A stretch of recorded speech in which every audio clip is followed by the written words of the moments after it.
Assalamualaikum warahmatullahi wabarakatuh.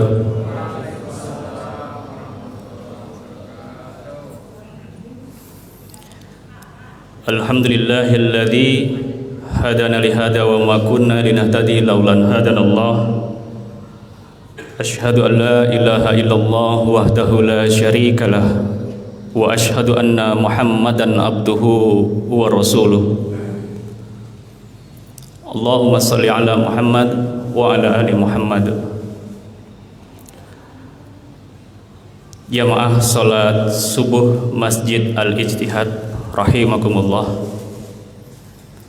Pertama-tama dan paling utama, marilah senantiasa kita bersyukur kepada Allah Subhanahu wa taala karena sampai dengan hari ini memasuki hari ke-27 ya. Allah masih berikan keimanan kepada kita sehingga kita dapat berniat untuk melaksanakan puasa pada hari ini. Karena banyak ya, yang sampai hari ini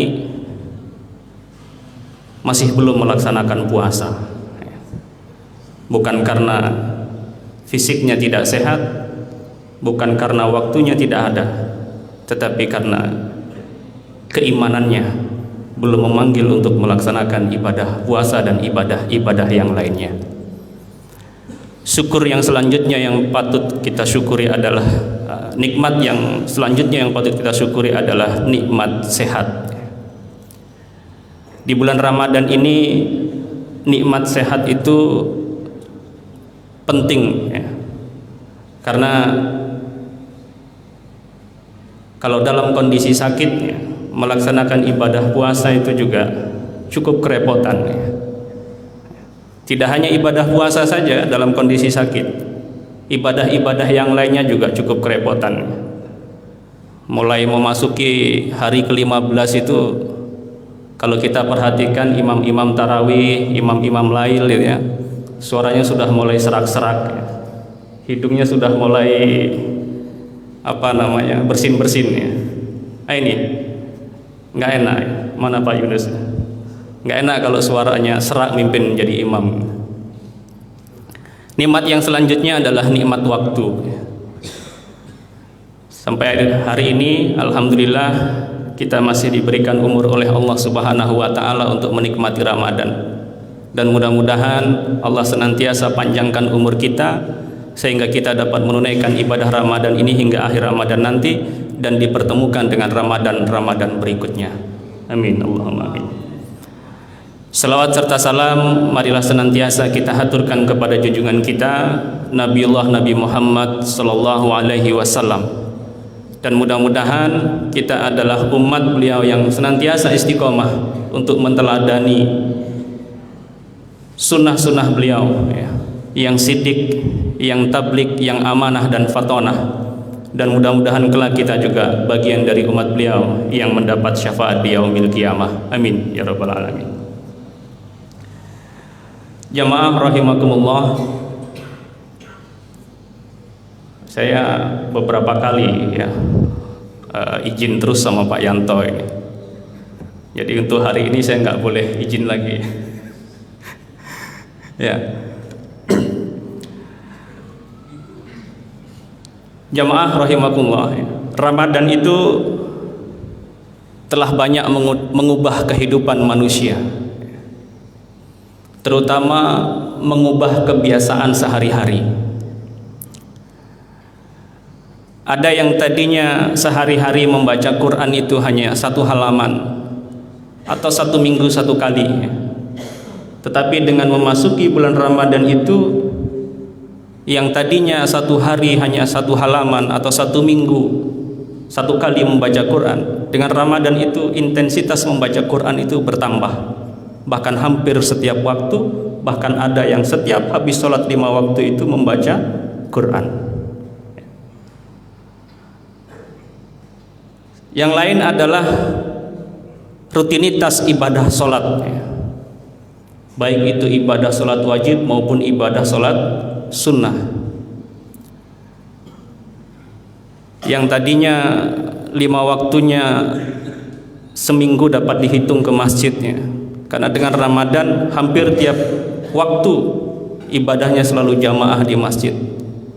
Yang tadinya hanya mengerjakan yang sunnah-sunnah, apa yang wajib-wajib, begitu memasuki Ramadan yang sunnah tidak akan ditinggalkan. Nah, ini adalah pengaruh Ramadan terhadap seorang muslim ketika memasuki di bulan Ramadan. Oleh karena itu, jamaah rahimakumullah, ibadah-ibadah ini perlu kita jaga, agar tidak berhenti ketika Ramadan itu berakhir. Dan mudah-mudahan ibadah-ibadah yang tadinya jarang kemudian menjadi rajin, yang tadinya tidak kemudian menjadi ada, itu dapat kita pertahankan setelah Ramadan usai. Inilah yang kemudian disebut dengan istiqomah, atau kalau dalam bahasa Labanannya itu continue. Istiqomah atau konsisten, atau continue adalah hal yang mudah untuk diucapkan Bapak Ibu, tetapi sulit untuk dijalankan dan kemudian juga dipelihara ritmenya. Jadi continue itu hal yang sederhana, tetapi tidak semua orang bisa untuk mempertahankan, baik itu prakteknya maupun ritme dalam menjalankannya. Seringkali seorang manusia itu melakukan atau memulai suatu pekerjaan itu semangat, dengan berbagai rencana, dengan berbagai keinginan, tetapi ketika sampai sudah di tengah-tengah, kadang-kadang loyo, sudah mulai kendor, satu persatu itemnya sudah mulai berkurang. Jadi bahkan tidak hanya berkurang, kemudian sampai ada yang tidak sampai kepada tujuan dari rencana awal yang telah ditetapkan. Kenapa? Karena tidak bisa menjaga ritme dari ibadah-ibadah yang dilakukan. Padahal dalam Islam, istiqomah itu adalah sifat yang istimewa, yang sangat disukai oleh Allah Subhanahu wa Ta'ala. Siapa yang mampu beramal secara istiqomah, akan dianugerahi kemudahan dalam meraih keridhaannya. Dalam Quran surah Al-Hud itu Allah berfirman, A'udzubillahi minasyaitonirrajim, Bismillahirrahmanirrahim.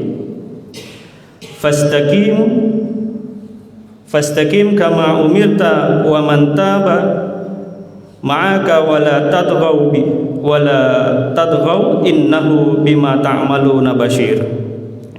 Kata Allah, maka istiqomahlah, tetapkanlah kamu pada jalan yang benar, sebagaimana diperintahkan kepadamu dan juga orang yang telah bertaubat, serta kamu, dan janganlah kamu melampaui batas.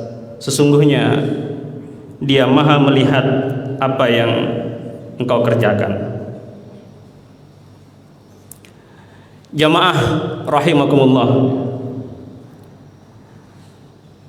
kata Buya Hamka dalam tafsir Al-Azhar, istiqomah itu adalah tegak lurus, yaitu teguh pendirian, tidak menyeleweng, tidak lari kiri kanan gitu, juga tidak pernah mundur. Itu istiqomah menurut Buya Hamka dalam tafsir Al-Azhar. Jadi betapa beratnya istiqomah itu. Meskipun tahu akhirat adalah kehidupan abadi dan masa depan yang hakiki, namun kita itu sering tertipu oleh kehidupan kehidupan di dunia. Kita sering kecanduan dengan kesenangan-kesenangan dunia. Ketika kita mau istiqomah, datang godaan, berbagai godaan itu senantiasa menghampiri kita agar kita meninggalkan niatan-niatan baik kita. Kalau sekarang itu kan kalau kita lihat trennya, anak-anak muda itu main game gitu ya, terutama game-game online gitu ya, entah Mobile Legend atau PUBG gitu ya. Banyak waktu yang kemudian terbuang ya, karena memainkannya terlalu berlebihan sehingga meninggalkan ibadah. Bukan tidak boleh menikmati dunia, tetapi ketika dunia dinikmati sehingga melupakan ibadah, itu yang kemudian menjadi hal yang dilarang oleh Allah Subhanahu wa taala. Sehingga membuat apa? Tak lagi sempat ibadah, kita tidak lagi sempat tilawah gitu ya. Tidak sempat mentadaburi atau memperbanyak syukur kita kepada Allah Subhanahu wa taala. Ada godaan yang lebih berbahaya dan menjauhkan kita dari istiqomah ya. Contohnya adalah kecanduan mencari uang dan jabatan ya. Karena kecanduan mencari uang dan jabatan itu kadang-kadang orang lalai sehingga menghalalkan segala yang haram. Ini juga bagian dari godaan dunia, sehingga kita tidak bisa istiqomah dengan nilai-nilai keislaman kita. Ya banyak Bapak Ibu ya, orang-orang yang tidak bisa istiqomah gitu. Ya, salah satunya di negeri kita itu ya, yang paling familiar dengan masyarakat itu kalau kita lihat berita korupsi gitu ya. Kemudian tidak hanya es sekarang yang dicampur Pak, BBM itu juga dicampur gitu. Jadi niat kita itu pengen beli yang lebih bagus, ternyata hanya beda nama, kualitasnya sama. Bahkan emas pun gitu ya, itu juga dipalsukan ya. Emasnya asli Pak, tapi lisensinya dipalsukan. Aturannya grade 2 dikasih lisensi grade 1 gitu. Nah, ini terjadi. Inilah uniknya negara kita. Ya tidak usah istiqomah hal yang berat-berat seperti itu Bapak Ibu. Dalam hal syukur saja, kita itu kadang-kadang tidak bisa istiqomah. Kalau Allah kasih panas itu kadang-kadang kita ngeluh ya. Panas ini, coba dikasih hujan. Begitu dikasih hujan 2 jam bingung. Hujan jemuran nggak kering gitu kan, mau keluar becek gitu kan, hujan terus gitu, nggak panas-panas, tidak konsisten dalam mensyukuri nikmat Allah gitu ya. Hal yang sederhana ya. Dikasih hujan minta panas, dikasih panas minta hujan, padahal nggak minta pun kita dikasih, apalagi di Indonesia. Karena ya cuma 2 itu cuacanya, kalau nggak panas hujan. Beda kalau negara barat Pak, ada 4 musim. Nah,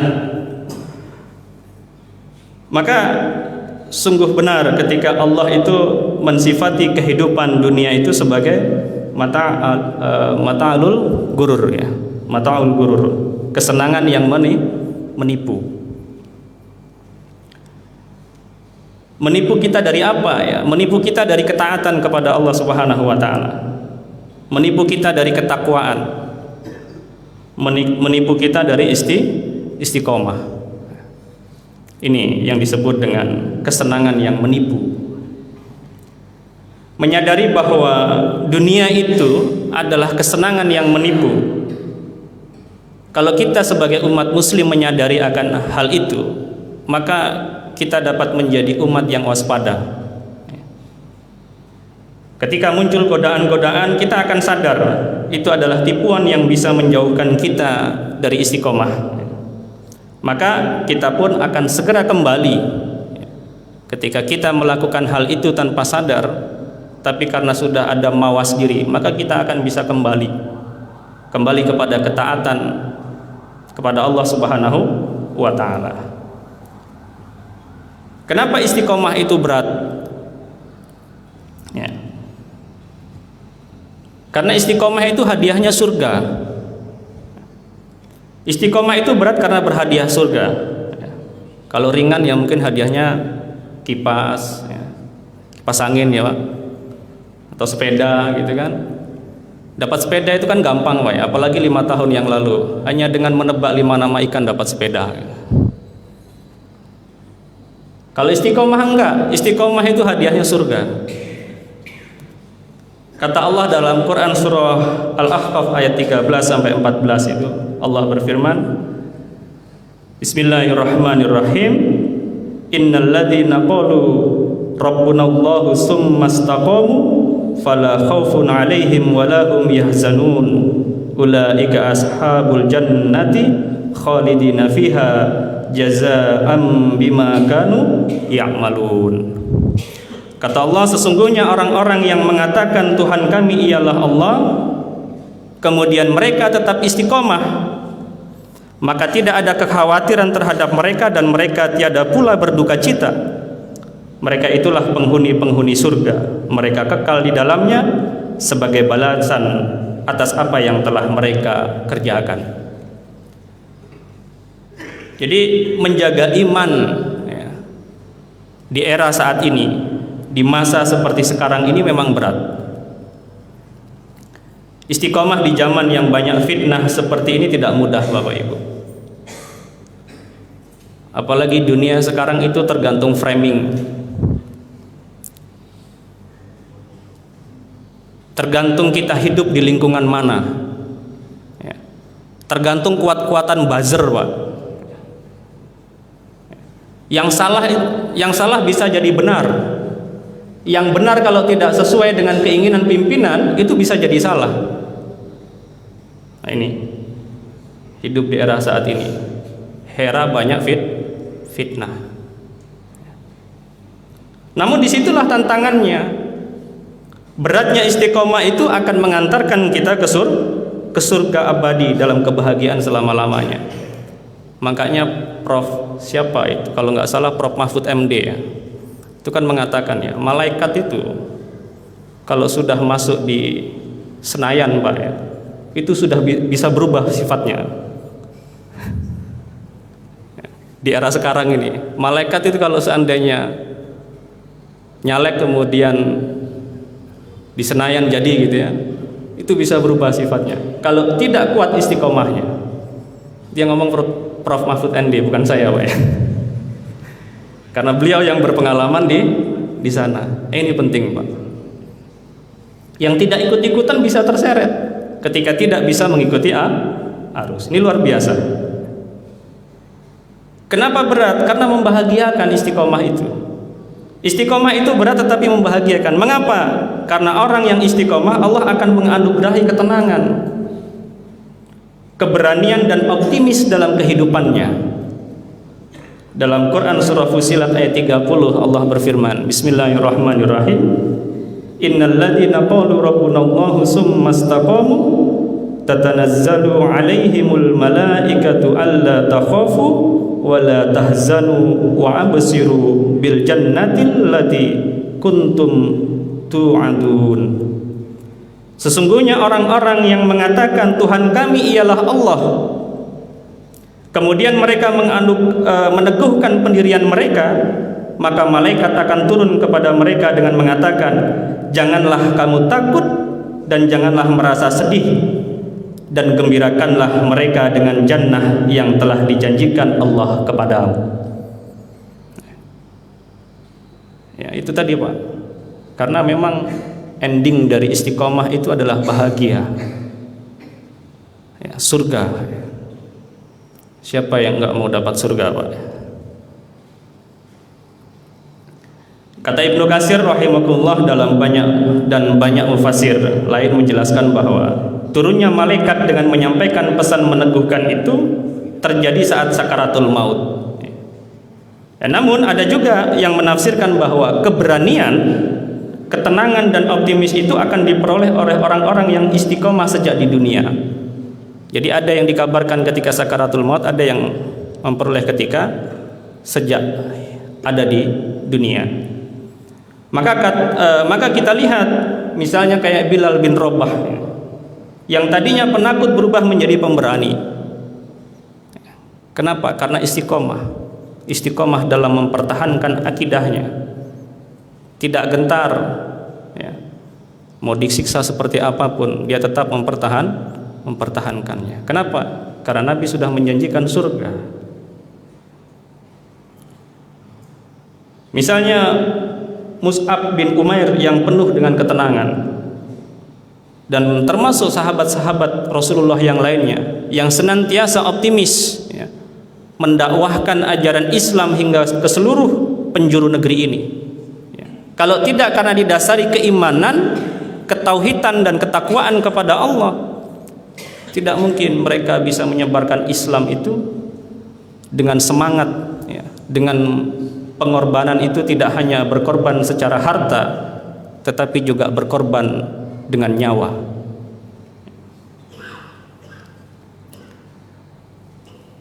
Dan istiqomah itu adalah merupakan amalan yang paling dicintai oleh Allah Subhanahu wa taala.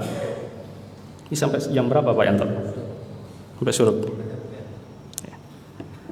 Amal yang paling dicintai oleh Allah. Istiqomah itu adalah sebuah amal yang dicintai oleh Allah Subhanahu wa taala. Tidak perlu proyeksi yang besar, ya.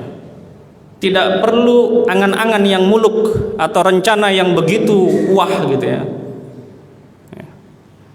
Cukup dengan kegiatan-kegiatan kecil yang sederhana,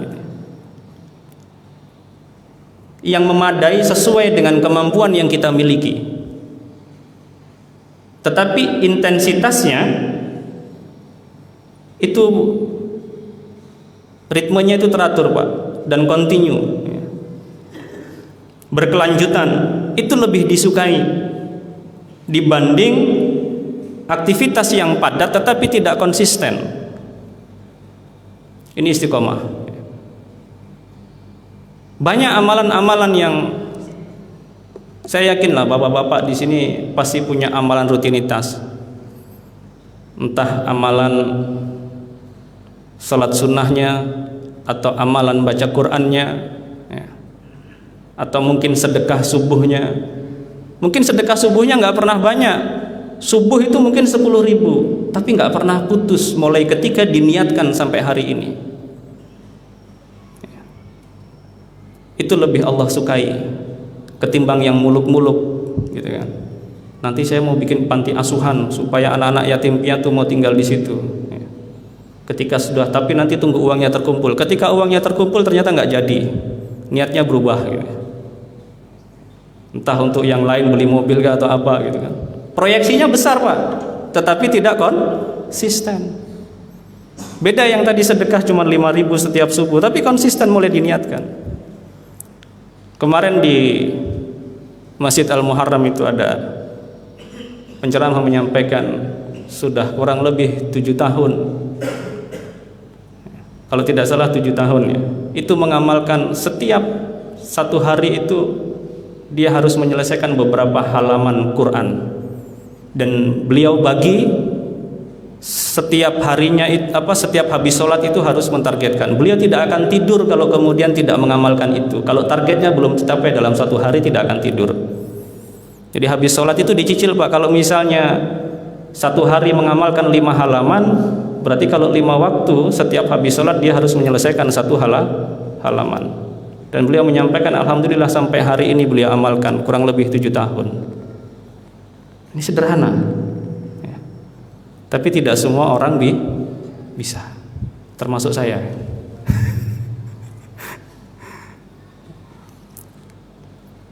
Nah ini ada orang yang istiqomah, pokoknya saya pengen subuh sebelum azan saya harus datang lebih dulu ke masjid ya, untuk menunaikan entah sholat lail atau sholat tahajud dan sebagainya. Ini istiqomah ya. Jadi mengerjakan sesuatu itu juga harus mempertimbangkan. Apa yang dipertimbangkan? Alokasi waktu yang mencukupi, yang memadai, kenyamanan di dalam diri sendiri. Tidak perlu memaksakan hal yang berat-berat dan menyulitkan diri sendiri. Kalau bapak-bapak misalnya menjadi pejabat yang sibuk ya, satu hari rapat bisa 5 kali, ya cari amalan yang sederhana saja, tetapi itu rutin. Kecuali kalau kemudian kita banyak kosongnya gitu ya, kayak saya gitu kan. Ya, tapi saya ini sudah banyak kosongnya juga nggak ada amalan istiqomahnya Pak. Jadi beratnya sudah bangkrut, rugi lagi gitu ya. Nah ini, silakan Bapak Ibu bisa menentukan prioritas ibadah apa yang kemudian bisa menjadi amalan yang kemudian bisa kita amalkan dan sifatnya itu adalah istiqomah. Dan kemudian apalagi kemudian sampai amalan itu yang membosankan gitu ya dalam beraktivitas. Maka jika demikian sulit untuk kita menerapkan istiqomah. Jadi istiqomah itu dimulai dari yang mana? Dimulai dari hal yang disukai. Apa yang kita sukai? Sedekah atau ibadah-ibadah yang lainnya gitu ya. Kemarin saya lihat tayangan Pak Yanto itu ketika Ustadz Indra menyampaikan tentang sedekah, itu kan luar biasa ya. Sedekah itu tidak amalan yang tidak ditentukan nilainya oleh Allah. Beda kalau zakat ya. Zakat kan sepakatannya 2,5% ya. Kalau sedekah ini kan tidak ditentukan. Zakat itu 2,5 kilogram. Kalau zakat mal baru 2,5%. Sedekah ini kan tidak ditentukan, mau 1.000, mau 2.000, mau 3.000. Tapi meskipun ibadah yang tidak ditentukan oleh Allah kadarnya atau indikatornya atau standarisasinya, tetapi Allah sudah menyebutkan di situ ganjarannya 700 kali lipat. Jadi kalau kita sedekah 10.000, dari 10.000 itu menjadi dikalikan 700 berapa itu Pak? 7 juta ya. Banyak lah pokoknya. Nah, itu. Ya tapi kembali ke awal tadi, istiqomah itu mudah untuk dipelajari, mudah untuk diucapkan, mudah untuk direncanakan, tetapi tidak semua orang sanggup untuk melaksanakannya. Istiqomah dalam ibadah ya, meskipun kuantitasnya sedikit tetapi berkelanjutan ya, karena sebagaimana kata Nabi dalam hadis riwayat Muslim, ahabbul a'mali ilallahi ta'ala adwamuha wa in qalla ya. Amal yang paling dicintai Allah Ta'ala adalah amal yang berkelanjutan walaupun itu sedikit. Oleh sebab itu jamaah yang dirahmati oleh Allah Subhanahu wa taala, Ramadan ini adalah momentum terbaik untuk kita belajar ya. Melatih untuk melakukan perbuatan baik dengan konsisten. Membuat jadwal misalnya membaca Quran dan sebagainya gitu ya. Atau dari kebiasaan-kebiasaan selama Ramadan itu kita bisa klasifikasikan. Mana amalan yang selama Ramadan itu mudah kita laksanakan, mungkin itu bisa kita lanjutkan setelah Ramadan. Jadi minimal setelah Ramadan itu adalah yang nyangkutnya, meskipun satu gitu ya. Paling tidak itu ada bekal kita setelah Ramadan ini berakhir. Dan maka sebelum Ramadan berakhir, oleh karena itu kita mohon kepada Allah Subhanahu wa taala ya, supaya menjaga semangat ibadah kita dan kita bermujahadah ya. Meskipun Ramadan akan berlalu, kita tetap bisa melaksanakan sholat 5 waktu gitu ya. Meskipun susah ya, mudah-mudahan dengan Ramadan itu kita bisa meningkatkan intensitas kita, khususnya ibadah-ibadah yang wajib. Meskipun berat ya, memang harus kita paksakan. Jamaah salat subuh rahimakumullah. Demikian yang dapat kami sampaikan. Mudah-mudahan ini dapat bermanfaat untuk kita semua. Dan apa yang saya sampaikan adalah khususnya pengingat untuk saya pribadi ya, dan juga mengingatkan umumnya untuk jamaah sekalian. Mudah-mudahan kurang lebihnya mohon maaf. Kesempurnaan hanya milik Allah Subhanahu wa taala. Adanya kurang dan khilaf adalah datangnya dari saya pribadi. Saya tutup, nasrullah wa fatun qarib wa basyiril mu'minin. Wassalamualaikum warahmatullahi wabarakatuh.